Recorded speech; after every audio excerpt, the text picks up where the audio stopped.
இந்த வீடியோவில் sleeve attach பண்ணுறது எப்படின்னு பார்க்கலாம்.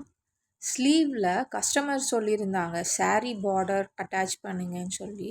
அதை நான் அட்டாச் பண்ணி ஸ்டிச் பண்ணி வச்சுருக்கேன் 2 ஸ்லீவ்லையும்.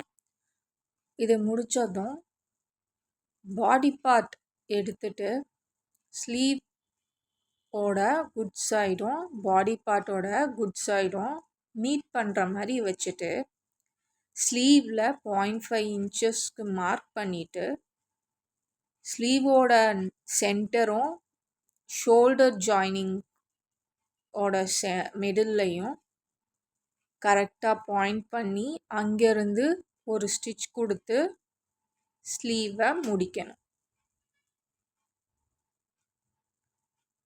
சிங்கிள் ஸ்டிச் கொடுத்தா போதாது, டேமேஜ் ஆக வாய்ப்பு இருக்குது. அதனால் ஒரு ஸ்டிச் கொடுத்துட்டு திரும்பவும் அது மேலேயே இன்னொரு ஸ்டிச் கொடுத்துருக்கேன்.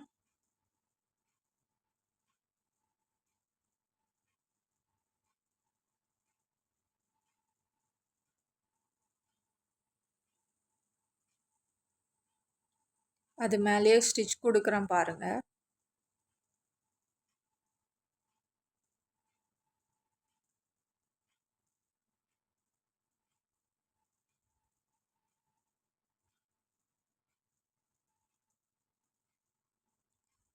அப்புறம் அந்த சென்டர் பார்ட்க்கு வந்த அப்புறம் இந்த சைடும்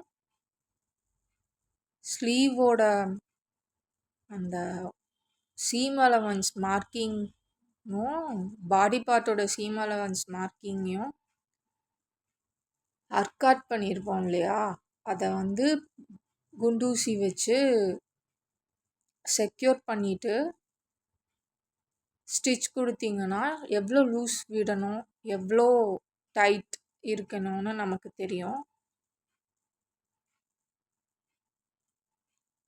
அதனால் அந்த செக்யூர் பண்ணிவிட்டு கொடுங்க, உங்களுக்கு ஈஸியாக இருக்கும்.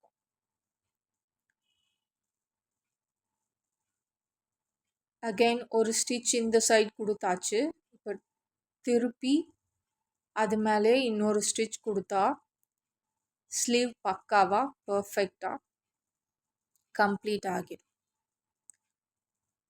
இதே மெத்தடில் இன்னொரு சைட் ஸ்லீவையும் ஸ்டிச் பண்ணிடுங்க.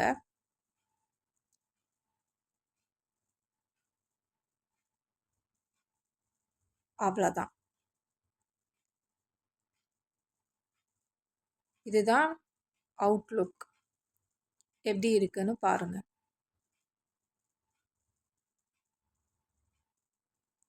அடுத்த வீடியோவில் பாடி பார்ட் சைடில் ஜாயின் பண்ணுறதும்